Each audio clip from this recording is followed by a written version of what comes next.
Hai, nama saya Dr. Nur Zafifah binti Zakaria. Saya adalah pakar onkologi klinikal bersama Malaysian Oncological Society. Jika anda menonton video ini, anda atau mungkin orang tersayang telah disahkan mengidap kanser. Barangkali anda telah mendapat pelbagai maklumat mengenai kanser, namun mungkin ia terlalu banyak untuk difahami. Melalui video ini, saya akan mengupas dengan lebih lanjut lagi berkenaan jenis-jenis rawatan kanser. Diharap dengan informasi yang diberi dapat membantu anda menjalani rawatan di masa hadapan.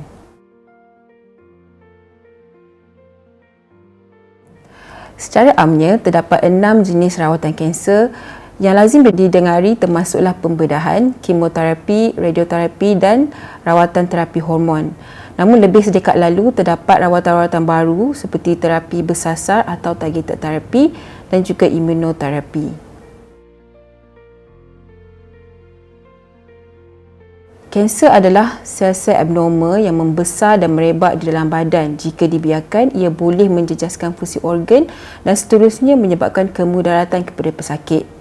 Tujuan rawatan berdasarkan tahap kanser atau keadaan pesakit. Doktor akan menerangkan sama ada rawatan yang bakal diterima bersifat paliatif atau radikal. Rawatan radikal bertujuan untuk menyembuhkan dan membasmi semua kanser dari badan. Manakala rawatan yang bersifat paliatif adalah yang diberi mungkin tidak dapat menyembuhkan tetapi diharap dapat memanjangkan hayat dan mengurangkan sebarang simptom yang dialami. Terdapat beberapa definisi yang sering digunakan dalam merawat kanser secara radikal. Pertamanya, rawatan definitif. Ini bermaksud rawatan itu adalah satu-satunya rawatan utama untuk menyembuhkan kanser. Sebagai contoh, pembedahan yang dilakukan untuk sarkoma di bahagian kaki. Selain itu, rawatan juga yang berbentuk adjuvant adalah rawatan yang diberi selepas rawatan definitif untuk membantu membunuh lebihan sel kanser yang tersembunyi atau disebut juga sebagai mikrometastasis. Sebagai contoh, kemoterapi yang diberikan selepas pembedahan untuk kes kanser kolon ataupun kanser payudara. Jika pesakit diberi kemoterapi sebelum rawatan definitif, ini bermaksud atau dikenali sebagai rawatan neoadjuvant.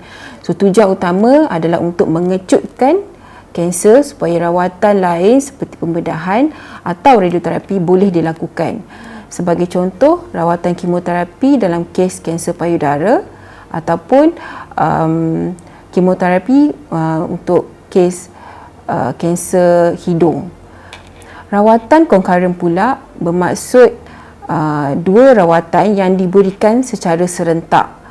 Ini bertujuan untuk mendapatkan respon atau efek yang lebih baik. Sebagai contoh, kemoterapi dan radioterapi yang diberikan pada hari yang sama untuk kanser yang dirawat di bahagian kepala dan leher.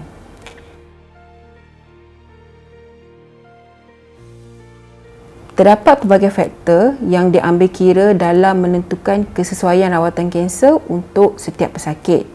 Pertamanya adalah faktor penyakit itu sendiri, jenis dan tahap kanser itu. Kedua adalah faktor berkaitan pesakit. Ini termasuklah umur dan tahap kesihatan dan kecergasan pesakit. Terutamanya jika pesakit mempunyai sebarang penyakit kronik seperti darah tinggi, kencing manis atau masalah jantung.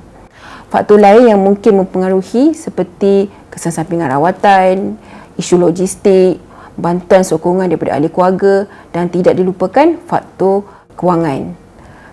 Keputusan rawatan yang dibuat secara bersama oleh doktor dan pesakit selepas mempertimbangkan semua faktor-faktor ini. Setiap rawatan adalah khusus dan unik untuk setiap pesakit.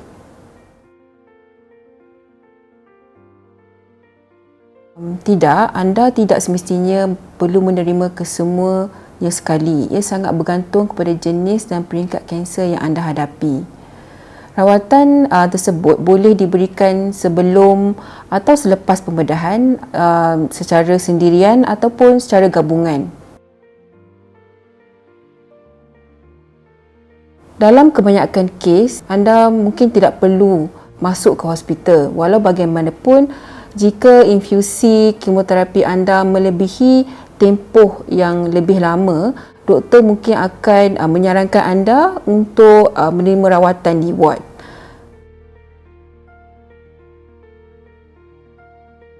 Sebilangan besar rawatan kanser tidak menyakitkan, walau bagaimanapun anda mungkin mengalami sedikit ketidakselesaan semasa pemasangan branula atau semasa infusi ubat itu sendiri. Anda juga mungkin mengalami kesan sampingan tertentu daripada kemoterapi atau radioterapi yang boleh menyebabkan beberapa kesakitan atau ketidakselesaan seperti mulut yang kering, ulcer mulut ataupun gastritis. Kebanyakan kesan sampingan ini boleh dikurangkan dengan ubatan yang akan dibekalkan.